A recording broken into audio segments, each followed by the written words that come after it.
Hey everyone, it's the final round, and my name is Jordan, and I have a dad joke for you all. I will leave that to some other YouTubers. We have Friday's slate of games. It is a pretty large slate. I'm going to go through the teams that are going to be on a back to back. I have a couple of plays with the lines out that are out tonight. And then I'm going to have a pinned comment and I'm going to add some plays there.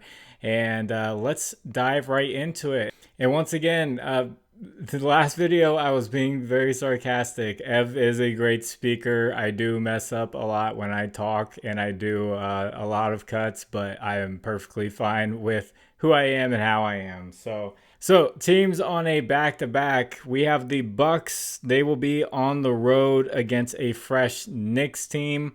And then the Trailblazers will be on the road against a Timberwolves team that will also be on a back-to-back. So just keep that in mind when you're picking teams, picking players. The back-to-backs definitely take a hit on player output and performance. Especially when they're traveling on that back-to-back. So for these picks, you will see images that come up on the screen about right here. Those are from a data app called Outlier. A link is in the description that'll give you a 7-day free trial for Outlier. So this first pick is very analytical. I'm going to go through the story of a father and a son. Back on May 10th, 2022, this young lad named Devin Booker decided to, when he fell on the floor, he decided to stay on the floor and called it the Luka special, pretending to exaggerate the foul that was called. Luka responded that day and said, "Everybody acts tough when they're up." Luka then goes and drops 33 points on the young lad, Devin Booker. And the final game was a game 7 in the playoffs. He dropped 27 points in the first half, finished with 35, and beat them by 33 points. So right here, you'll see Luka Dončić looking at Devin Booker like he is a proud father of his son. And you'll see pictures here of Luka with his son, Devin Booker, and enjoying time together. Enjoying going to the games together. They really like to be on the court at the same time. So ever since that was said, Luka Dončić has gone over points, and that's going to be the pick. You'll see here, he hasn't done that great this season hitting this line. I know a lot of people are like, Luka's on my ban list. He sucks, blah, blah, blah. You don't like him because he isn't scoring enough. But when he plays the Suns, the Luka special comes out in a different way. That sounded a little bit weird when I said that. Last 4 games, he has dropped 50 points, 34 points, 41 points, and 40 points. He has gone over in 10 straight games against Devin Booker ever since that was said. So that is my analytics with this pick.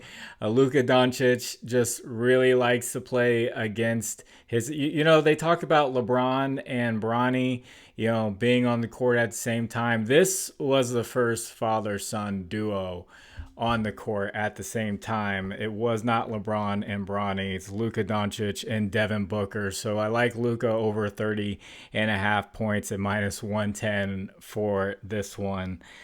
So if you guys could please like the video, and if you haven't, please subscribe to the channel. And if you have a little bit of extra time, could you leave a comment for the algorithm? You can just put anything there. I usually suggest a number. I'm trying to think of one. How about four?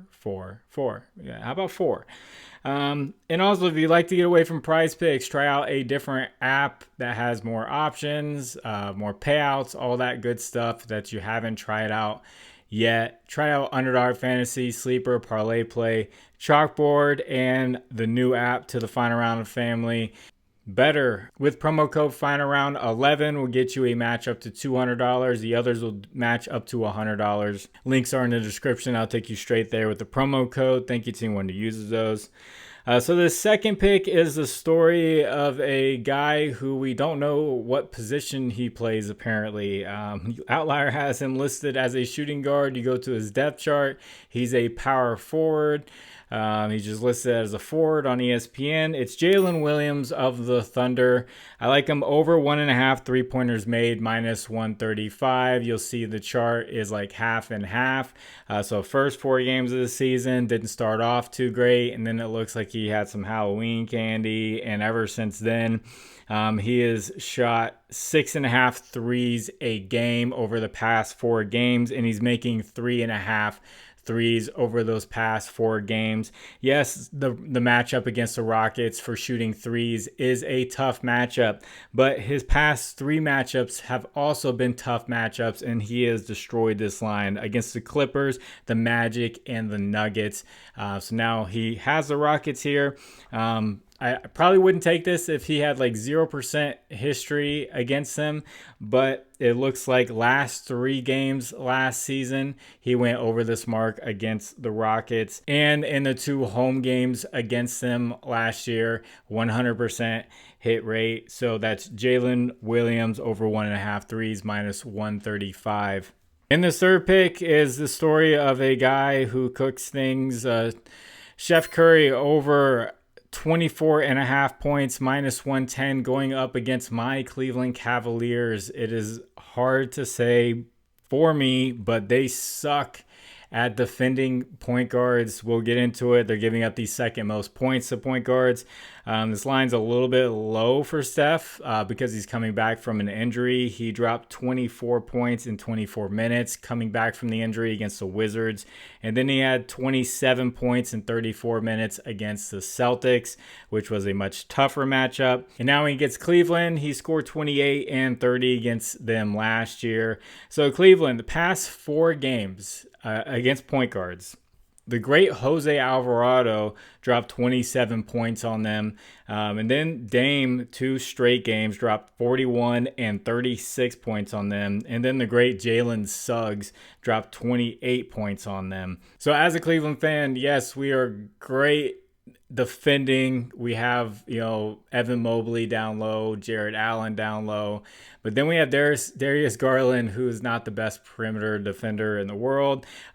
Cleveland likes to switch on absolutely everything, so that can be taken advantage of. You can get some shots off on the switch. And you can get the matchups that you want. And it looks like, they're going to the point guard position and taking advantage of it. So Golden State, they're actually a really solid team this year. They're playing really great defense. That's a shocking part. Well, someone told me at the beginning of the season they're upping up their defense. So I guess there was some news about it, but it's starting to show. But I looked at Curry's history against Cleveland, even beyond last season, and he has gone over this line in 9 straight games against the Cleveland Cavaliers. So I like for him to have a good game here. I like that he had 27. And he played 34 minutes against the Celtics, so no minutes restriction there. This should be a highly competitive game. The Warriors, since they are a tough team, Cavaliers undefeated going into Cleveland. I wouldn't be shocked if Cavaliers are going to sweat a little bit here and the Warriors are going to play spoiler. Part of that's going to be Steph Curry making a lot of shots, so like Steph Curry for points here. So check the pin comment. There will be more plays in the pin comment for tomorrow. I'm gonna go to sleep. I put the pin comment there. It's gonna be blank. A lot of people were like, "Well, where are the plays in the pin comment?" And just like, well, I'm dreaming about things. I don't remember, but I'm dreaming at the time when you're asking me that. So when I wake up, I'll start taking a look. When I start having my coffee, when the coffee hits, that's when the data analysis hits. Normally, if this is your first time watching my videos, you're probably like, "What the heck is this guy on?" I do get into a lot of analytics and data analysis. So I was a data analyst at one point in my career. I'm not working in that currently, but it is what I enjoy. You get some really in-depth breakdowns in those write-ups, and I do the best I can with that, whether the play hits or not. Speaking of talking about plays, if you'd like to discuss lines further, I have a Discord. Link is in the description. You can hop on in there and talk about the NFL, talk about NBA, talk about the WNBA. If you would like to, people probably won't respond, but it is there if you want to talk about it. They'll respond next season. And then as far as a recap goes, I usually recap 2 days before because I filmed the night of the games. So 2 nights before, well, it's yesterday for me, but for you, it's probably going to be 2 nights before. I had Ja Morant over 8.5 assists. People said they're going to put him on their ban list, but he was looking like he wasn't going to hit. I'm gonna say that he did get injured, but I have seen him get like 3 or 4 assists in a row in multiple possessions. So he had a shot at it, but he got injured and did not return. So that one missed. Jalen Suggs over 4.5 rebounds. That one was pretty sweaty, but it hit. Mikal Bridges did not score very well. I don't like the New York Knicks chemistry. I don't like the players on their team. I like, as a Cavaliers fan and them being kind of a playoff rival, I like the roster they had previously. They were much tougher, and they were different. And this year, it's kind of like a bunch of misfits. I don't know how to word it, but Mikal Bridges is actually a good scorer, but he's a good scorer when he has a lot of volume. Jalen Brunson needs a lot of volume. Karl-Anthony Towns needs a lot of volume. So when you don't have that, and Karl-Anthony Towns went off in that game, the other guys they can't get a rhythm going, and a lot of guys need that volume to get a rhythm going, and he did not do well, and he had his worst game of the season in the best matchup possible. So it just is what it is. Then I had Tyrese Maxey over blocks and steals. He got a steal early on. He got injured and left the game. I was asleep. I don't know how late in the game it was that he got hurt. So that one missed. Pascal Siakam over assist. He hooked on that. And then my guy, Julian Champagnie, over threes. He hit that. He continues to hit bets for me. He's missed one time. I did see the result of tonight's game, and he hit that bet too. So like someone in the comments said, they were just joking. Find yourself a girl that loves you as much as I love betting on Julian Champagnie. And he said rebounds.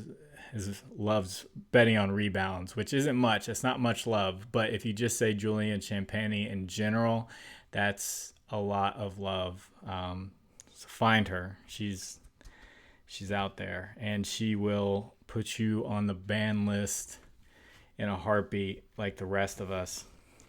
So not a great day, but it happens. It's like I have a really big day on Monday, and then not a great day there, and then I have people coming back say you suck, man, you suck, and it's just like okay, for that day I sucked, doing the best I can with the research that I can. You hit most of your plays when you get a lot of competitive games, when guys aren't in foul trouble, when guys aren't getting injured. Those usually will hit. The lines are normally set near a guy's average. And then when you have the blowouts and stuff like that, that's when a lot of stuff will start missing, which are hard to predict, because you can have a game that looks like it's going to be close and it ends up being a blowout. And then you have ones with big spreads and they end up being close. So it's the NBA. It's just the way it is. But I hope you guys do well. Those are 3 plays. There will be more in the pinned comment because it is a big slate. So God bless you. It's the final round. My name is Jordan. I will get this out to you. Bye.